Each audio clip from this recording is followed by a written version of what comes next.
മോദി അധികാരത്തിൽ വന്നതിനു ശേഷം ഏറ്റവും വലിയ കൊള്ള നടന്നത് പെട്രോളിയം മേഖലയിലാണ്. പാവപ്പെട്ടവന്റെ കയ്യിൽ നിന്നും ഓരോ രൂപ തട്ടിയെടുക്കുമ്പോഴും കീശ നിറച്ചവർ മോദിയും സംഘവും, അതുപോലെ പെട്രോളിയം കമ്പനിയുമാണ്. മൻമോഹൻ സിംഗ് രാജ്യം ഭരിച്ച സമയത്ത് 70 രൂപയിൽ ഉണ്ടായിരുന്ന പെട്രോളിന് 110 രൂപ വരെ എത്തിച്ചു കൊള്ള നടത്തിയത് ആർക്കു വേണ്ടി എന്നതിന്റെ വ്യക്തമായ കണക്ക് പുറത്തു വന്നിരിക്കുകയാണിപ്പോൾ. കോൺഗ്രസ് അത് പുറത്തു വിടുകയും ചെയ്തു. പെട്രോളിന്റെയും ഡീസലിന്റെയും എക്സൈസ് തീരുവ വർദ്ധിപ്പിച്ചുകൊണ്ട് സർക്കാർ ജനങ്ങളെ കൊള്ളയടിക്കുകയാണ്. ഈ സത്യമറിയാതെ ഇപ്പോഴും രാജ്യത്തെ പാവങ്ങൾ വഞ്ചിക്കപ്പെട്ടുകൊണ്ടേ ഇരിക്കുകയാണ്. അതുകൊണ്ട് കേന്ദ്ര സർക്കാർ നയങ്ങൾ സ്വകാര്യ കമ്പനികൾക്ക് എങ്ങനെയെല്ലാം ഗുണം ചെയ്തുവെന്ന് CAG ഓഡിറ്റ് ചെയ്യണമെന്ന് ആവശ്യപ്പെട്ടിരിക്കുകയാണ് കോൺഗ്രസ് നേതൃത്വം. ഇക്കാര്യത്തിൽ മനഃപൂർവമായ അവഗണനയോ ഒത്തുകളിയോ ഉണ്ടായിട്ടുണ്ടോ എന്ന് കേന്ദ്ര വിജിലൻസ് കമ്മീഷനും CBIയും അന്വേഷിക്കണമെന്നും കോൺഗ്രസ് ആവശ്യപ്പെട്ടു. ഇന്ത്യയിലെ ജനങ്ങളെ കൊള്ളയടിച്ചുകൊണ്ട് സ്വകാര്യ എണ്ണ കമ്പനികൾക്ക് കൊടുക്കുകയാണ് മോദിയും കൂട്ടരും. അതായത്, ഒരു വശത്ത് മോദി സർക്കാർ നികുതി ഭാരം വർദ്ധിപ്പിക്കുകയും ജനങ്ങളുടെ പോക്കറ്റുകൾ കൊള്ളയടിപ്പിക്കുകയും ചെയ്യുന്നു. മറുവശത്ത് സ്വകാര്യ സർക്കാർ എണ്ണ കമ്പനികൾ ലാഭം കൊയ്യുന്നു. ഇത് തുറന്നു കാട്ടുകയും നിയമപോരാട്ടം ആരംഭിക്കുകയും ചെയ്യുകയാണ് കോൺഗ്രസ്. ആ കൊള്ളയുടെ കണക്കൊന്ന് പരിശോധിച്ചാൽ ഒരു നിമിഷം പോലും ഈ സർക്കാരിന് രാജ്യത്ത് വെച്ചു പൊറുപ്പിക്കില്ല. അതായത് 2014 മെയ് മാസത്തിൽ പെട്രോളിന്റെ എക്സൈസ് തീരുവ 9.20 രൂപയുടെ ഡീസലിന് 3.46 രൂപയുമായിരുന്നു. ഇപ്പോൾ മോദി സർക്കാരിന്റെ പെട്രോളിന് 19.90വും ഡീസലിന് 15.80 രൂപയുമാക്കി. 387%, 54% വർധനവാണിത്.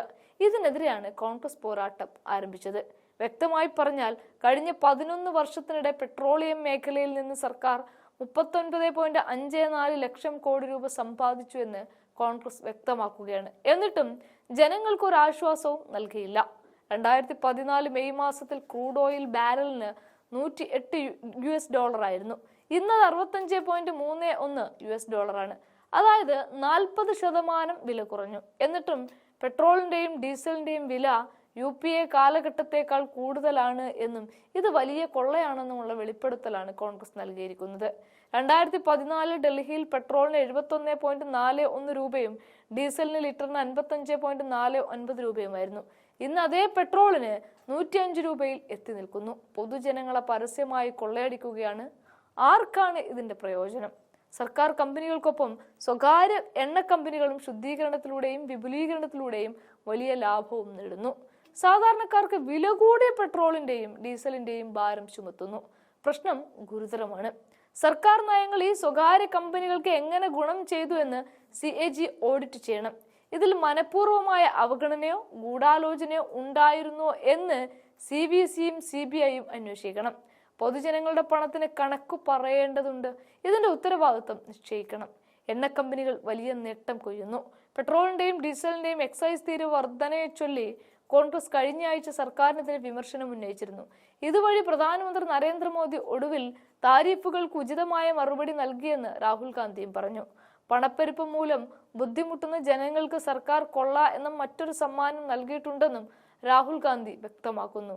അങ്ങനെ സർക്കാരിന്റെ പച്ചയായ കൊള്ള അത് ജനങ്ങളുടെ നടു ഒടിക്കുമ്പോഴും മോദിയെ തുറന്നു കാട്ടാൻ കഴിഞ്ഞിട്ടില്ലെന്നാണ് പ്രതിപക്ഷത്തിന്റെ പരാജയം.